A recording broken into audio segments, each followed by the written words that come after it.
નમસ્કાર મિત્રો, તમે પણ ગુજરાત રાજ્યના વૃદ્ધ પેન્શનર છો તો તમારા માટે આ સમાચાર ખૂબ જ અગત્યના થવાના છે. કેમ કે ગુજરાત રાજ્યના તમામ પેન્શનરોનું ગટ પણ સુધરી ગયું. પેન્શનમાં ₹3000નો સીધો વધારો જાહેર કરવામાં આવ્યો છે. તો તમે પણ 60 વર્ષ ઉપરના નિવૃત્ત કર્મચારી કે પેન્શન ધારક છો તો તમારા માટે મોજે દરિયા થવાના છે.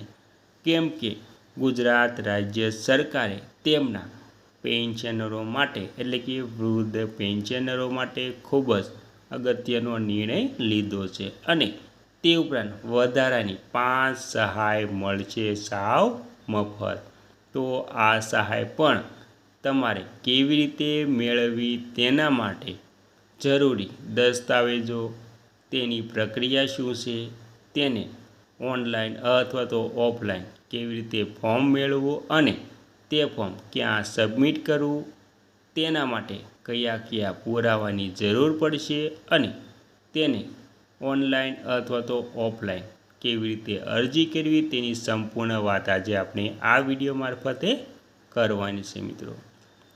તો તમે પણ ગુજરાત રાજ્યની સેવામાંથી સેવાનિવૃત્ત પેન્શનર છો તો તમે આપણી ચેનલને સબસ્ક્રાઈબ કરી લીજો. કેમ કે તમારા માટે કોઈ પણ નવી અપડેટ આવે તે નોટિફિકેશન સૌથી પહેલાં તમને મળી જાય. અને વિડીયો ગમે તો લાઈક કરવાનું ભૂલતા નહીં. તો મિત્રો, લાંબા સમયથી ચાલતા વિવાદોનો અંત એટલે કે સુખદ અંત આવી ગયો છે. સુપ્રીમ કોર્ટનો ચુકાદો સ્વીકારીને ગુજરાત રાજ્યના નાણાં વિભાગે ઠરાવ કર્યો. જૂન 2006થી રિટાયર્ડ 85,000થી વધુ પેન્શનર્સને 750 કરોડ ચૂકવાય છે. નિવૃત્તિને ગમે તેટલા વર્ષ થયા હોય પણ એરિયર્સ માત્ર 3 વર્ષનું જ મળશે. ત્યારબાદ લાંબા સમયથી ગુજરાત સરકારનો હિસ્સો રહી ચૂકેલા સરકારી કર્મચારીઓ પેન્શનની લડત લડવીને તેમાં લડાઈ ચલાવી રહ્યા હતા. ત્યારે આખરે સુપ્રીમ કોર્ટના ચુકાદાને પગલે આ વિવાદનો અંત એટલે કે સુખદ અંત આવી ગયો છે. આખરે સરકારે કર્મચારીઓની માંગણી સ્વીકારવી પડી. સુપ્રીમ કોર્ટે કર્મચારીઓના હકના જે ફેસલો કર્યો છે તેમાં સુપ્રીમ કોર્ટનો એક નિર્ણયથી ગુજરાતના નાણાં વિભાગે ડેપ્યુટી સેક્રેટરી આઈ.ડી. ચૌધરીના સાથે પ્રસિદ્ધ ઠરાવ મુજબ ગુજરાત સરકારે હજારો પેન્શનર્સ અંગે લીધેલો નિર્ણય અંગે વિગતવાર વાત કરવામાં આવી છે.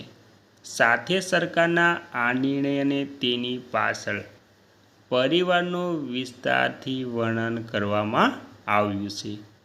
12મી ઓગસ્ટના રોજ પ્રસિદ્ધ આ ઠરાવમાં મદ્રાસ હાઈકોર્ટ, બોમ્બે હાઈકોર્ટની ઔરંગાબાદ બેન્ચ સુપ્રીમ કોર્ટના અનેક ચુકાદાઓને ટાંકીને આવ્યા છે.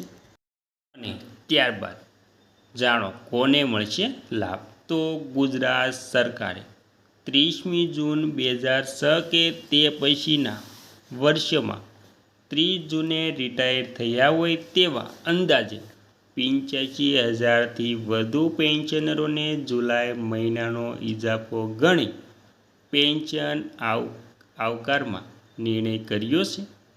ગુજરાતમાં 1 જાન્યુઆરી 2006થી છઠ્ઠા પગાર પંચનો અમલ થયો ત્યારથી દરેક કર્મચારીઓ માટે ઇજાફાની તારીખ એક સમાન અર્થાત દર વર્ષે 1 જુલાઈ થઈ હતી. આથી પેન્શન આકારણીને લઈ છેક સુપ્રીમ કોર્ટ સુધી ચાલેલી ન્યાય લડતને અંતે ગુજરાત સરકારે જૂન 2006 કે તે પછીના વર્ષોમાં 30મી જૂને નિવૃત્ત થયેલા તમામ પેન્શનર્સને ₹750 કરોડ ચૂકવવાનો નિર્ણય કર્યો છે.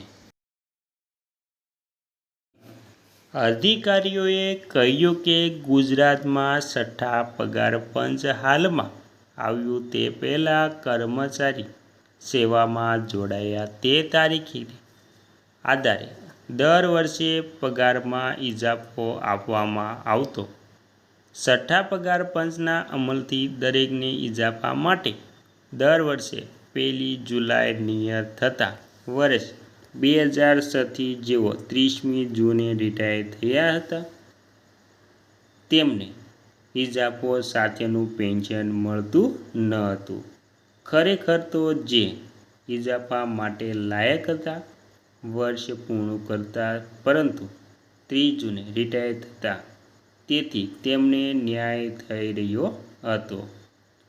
એથી સરકારે સુપ્રીમ કોર્ટના ચુકાદાને સ્વીકારીને ઉપરોક્ત નિર્ણય કર્યો હતો.